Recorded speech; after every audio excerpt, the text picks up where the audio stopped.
আসসালামু আলাইকুম। Job Bangla YouTube চ্যানেলের পক্ষ থেকে সবাইকে স্বাগতম। আজকের এই ভিডিওতে বর্তমানে বাংলাদেশের সবথেকে বিখ্যাত এবং জনপ্রিয় ব্যক্তি, যিনি অন্তর্বর্তীকালীন সরকারের প্রধান হিসাবে দায়িত্বপ্রাপ্ত নোবেল বিজয়ী ডক্টর মোহাম্মদ ইউনূস সম্পর্কে সংক্ষেপে তার জীবন বৃত্তান্ত আলোচনা করব। আর এরকম আপডেট ভিডিও পেতে অবশ্যই জব বাংলা চ্যানেলটি সাবস্ক্রাইব করে পাশে থাকবেন। স্যার ডক্টর মোহাম্মদ ইউনূস 1940 সালের 28 জন ব্রিটিশ ভারতের বাংলা প্রেসিডেন্সির, যেটা বর্তমান বাংলাদেশের চট্টগ্রামের হাটহাজারীর কাপ্তাই সড়কের বাথুয়া গ্রামে একটি বাঙালি মুসলিম পরিবারে জন্মগ্রহণ করেন। 9 ভাই বোনের মধ্যে তিনি ছিলেন 3 নাম্বার অর্থাৎ তৃতীয়, এবং তার পিতা হাজী দুলা মিয়া সওদাগর ছিলেন একজন জহুরি এবং মাতা সুফিয়া খাতুন। তার শৈশব কাটে গ্রামে এবং 1944 সালে তিনি তার পরিবার সহ চট্টগ্রাম শহরে চলে আসেন এবং তিনি তার গ্রামের স্কুল থেকে লামাবাজার প্রাথমিক বিদ্যালয়ে চলে যান। 1949 সালের দিকে তার মা মানসিকভাবে অসুস্থতায় ভুগতে থাকেন। পরবর্তীতে তিনি চট্টগ্রাম কলেজিয়েট স্কুল থেকে ম্যাট্রিকুলেশন পরীক্ষায় উত্তীর্ণ হন এবং পূর্ব পাকিস্তানের 39,000 ছাত্রের মধ্যে 16তম স্থান অধিকার করেন। এ থেকে বোঝা যাচ্ছে স্যার ডক্টর মোহাম্মদ ইউনূস ছিলেন অত্যন্ত মেধাবী একজন ছাত্র। বিদ্যালয় জীবনে তিনি একজন সক্রিয় বয় স্কাউট ছিলেন এবং 1952 সালে পশ্চিম পাকিস্তান ও ভারত এবং 1955 সালে কানাডায় জাম্বরিতে অংশগ্রহণ করেন। স্যার ইউনূস যখন চট্টগ্রামে কলেজে পড়াশোনা করতেন, তখন থেকে তিনি বিভিন্ন সাংস্কৃতিক কর্মকাণ্ডে সক্রিয় হন এবং নাটকের জন্য পুরস্কার জিতেন। 1957 সালে তিনি ঢাকা বিশ্ববিদ্যালয়ে অর্থনীতি বিভাগে ভর্তি হন এবং 1960 সালে বিএ এবং 1961 সালে এমএ সম্পন্ন করেন।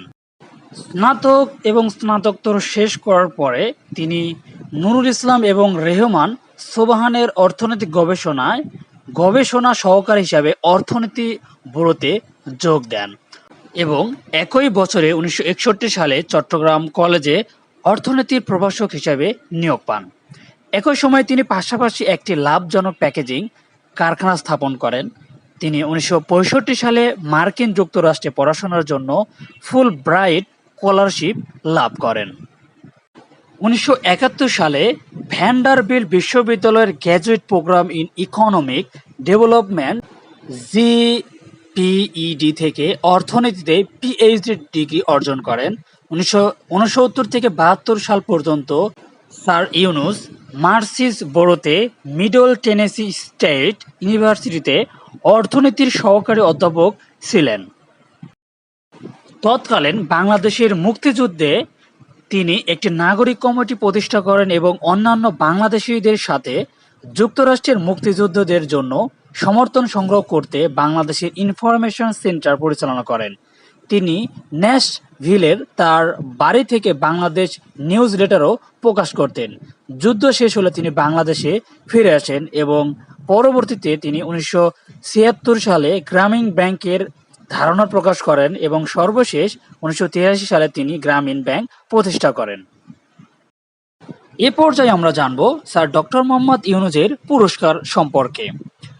তো দেখুন, 1978 সাল থেকে 2021 সাল পর্যন্ত ডক্টর মোহাম্মদ ইউনূস জাতীয় ও আন্তর্জাতিক সহ প্রায় 145টি পুরস্কার অর্জন করেছেন। তো এক্ষেত্রে বোঝাই যাচ্ছে যে বাংলাদেশের এতগুলো পুরস্কার খুবই কম সংখ্যক ব্যক্তি পেয়েছেন। তো আমরা উল্লেখযোগ্য যে সকল পুরস্কার রয়েছে সেই সকল পুরস্কার সম্পর্কে একটু দেখব। তো দেখুন, 1984 সালে র্যামন ম্যাগসেস পুরস্কার, যেটা ফিলিপাইনের অন্যতম একটা প্রধান পুরস্কার। এছাড়া 1987 সালে বাংলাদেশের সবথেকে বৃহৎ বেসামরিক পুরস্কার স্বাধীনতা পুরস্কার। এছাড়া তিনি 1998 সালে গ্রামীণ ব্যাংকের প্রতিষ্ঠাতা হিসাবে পুরস্কার পেয়েছেন। 2004 সালে বিশ্বের 25 জন প্রভাবশালী ব্যবসায়ীদের মধ্যে একজন হিসাবে তিনি নির্বাচিত হয়েছেন এবং 2006 সালে বাংলাদেশ সহ পৃথিবীর সর্ববৃহৎ পুরস্কার নোবেল পুরস্কার, যেটি তিনি 2006 সালে অর্থনৈতিক কাজের জন্য লাভ করেছেন। এখন আমরা ডক্টর মোহাম্মদ ইউনূসের রাজনৈতিক জীবন সম্পর্কে জানব। দেখুন, ১৯৯৬ সালে সাবেক প্রধান বিচারপতি মোহাম্মদ হাবিবুর রহমান নেতৃত্বে গঠিত তত্ত্বাবধায়ক সরকারের উপদেষ্টা হিসাবে দায়িত্ব পালন করেন।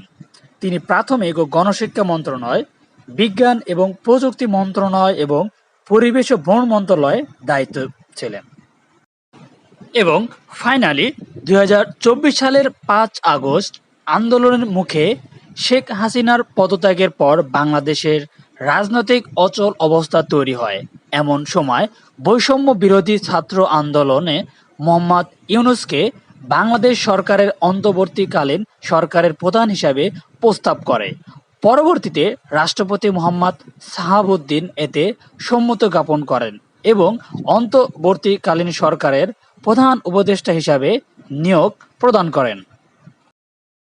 তিনি ৭ আগস্ট ২০২৪-এ প্রধান উপদেষ্টা হিসাবে শপথ গ্রহণের জন্য প্যারিস থেকে ঢাকার উদ্দেশ্যে যাত্রা করেন এবং ৮ আগস্ট বাংলাদেশ সময় দুপুর ২টায় দেশে ফেরেন।